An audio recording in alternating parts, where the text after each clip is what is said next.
Hello and welcome everybody, and I am back again with another top 5. This time we will be starting off with our non-type kind of different top 5 Pokemon. Without further ado, this top 5, as for any of other top 5 in this channel, is based on my opinion, and if you don't agree, please leave your own top 5 in the comment section below.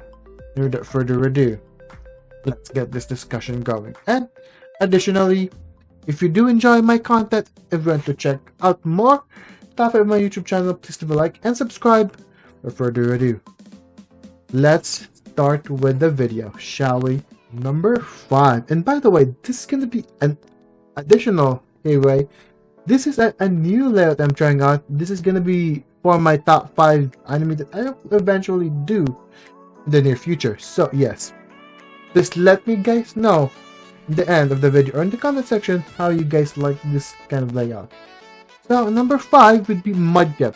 For one thing, I love Mudkip's cuteness, adorableness, the derpy design of its evolution Marshtomp, and then the cool badass design for both the Mega Evolution and the Swampert. Like, I love everything about Mudkip. I mean, Mudkip just screams cuteness, badassery at the same time. And not to mention, there's also Brock's Mudkip, which is pretty awesome that it's usually used as a locator in the anime. Freaking, I love that moment in the anime. So for me, number 5 would be Mudkip, one of my all-time favorite starter Pokemon in all of Pokemon. So without further ado, let's proceed into number 4.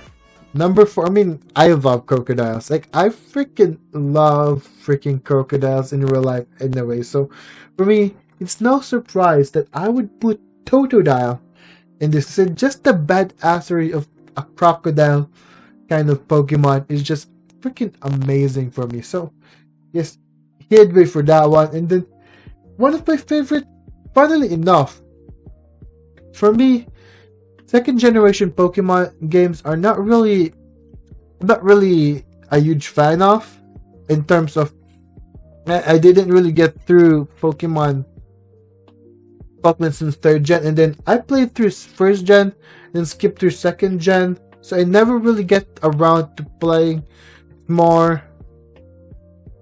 I didn't spend a lot of time with the 2nd generation games as a fan. So for me, it's a huge surprise that I freaking love Totodile. Like, I think I only played it twice to 10 times. I'm not sure about that one, but for me, I didn't spend a lot of time playing 2nd gen, and I really barely know anything or like anything about 2nd gen Pokemon aside from the legendaries. Legendaries look always badass for me for the 2nd generations, from the dogs to the birds, and I love everything about the legends. But as for the 2nd generation Pokemon, like the non-legendary, none really stood out for me aside from Feraligatr. Feraligatr is one of those Pokemon, like, just screams badass, cool design, very unique design. When you look at it this way, a lot of the Pokemon that is going to be in the list have a secondary typing, like secondary typing in terms of their final evolution, their middle evolution.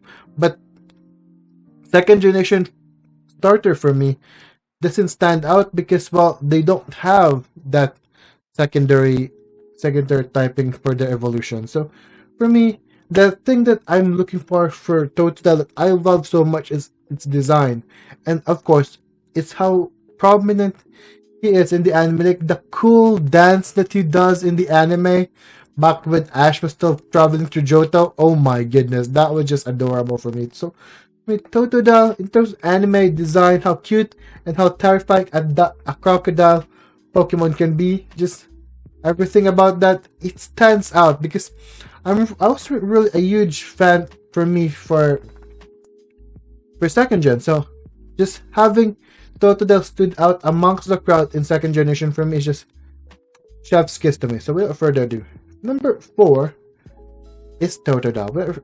Let's go for number 3.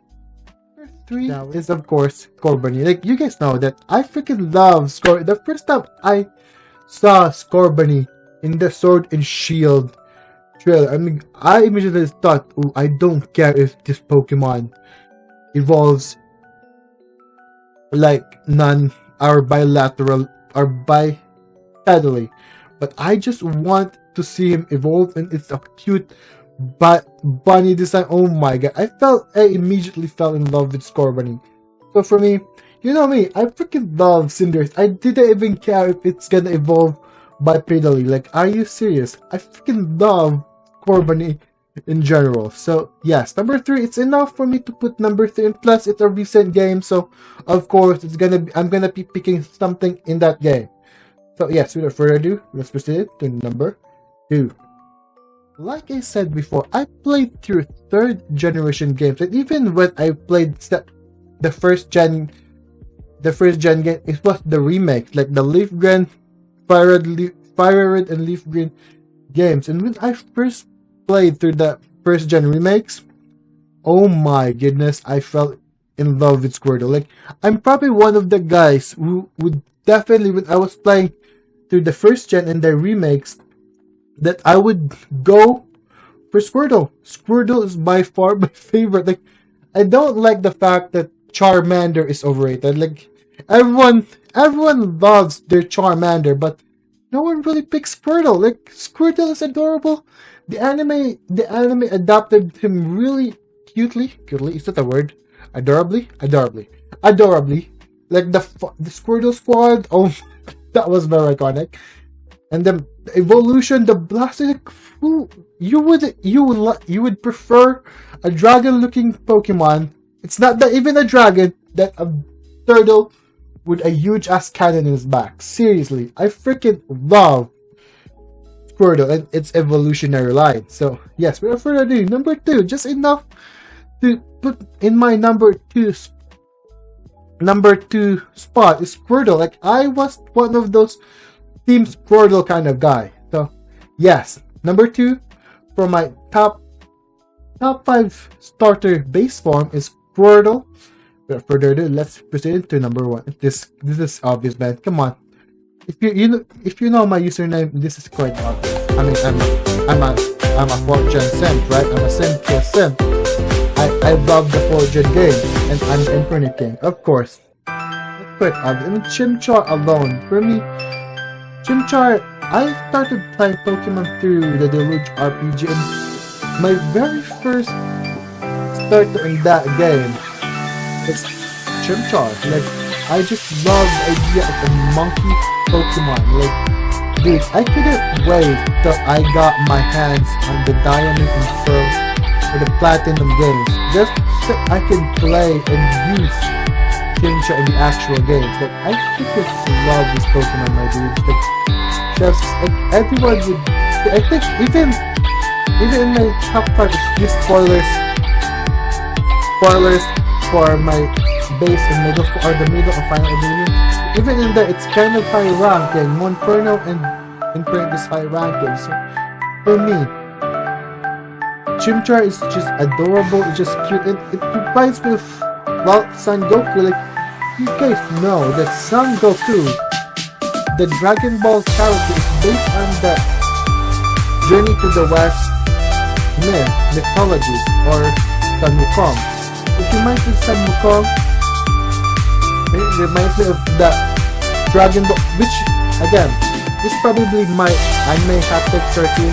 I do prefer Dragon Ball over Dragon Ball Z, just because it's more prevalent to the mythology, and I love the adventure part of it. So it reminds me of early Goku from the original Dragon Ball. Like,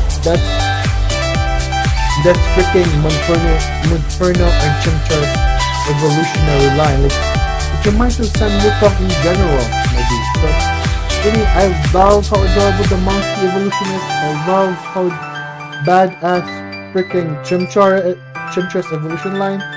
Everything about Chimchar, and even in the anime, like, the character arc for Chimchar in the anime is one of the most gut-wrenching, heartfelt, or heartwarming kind of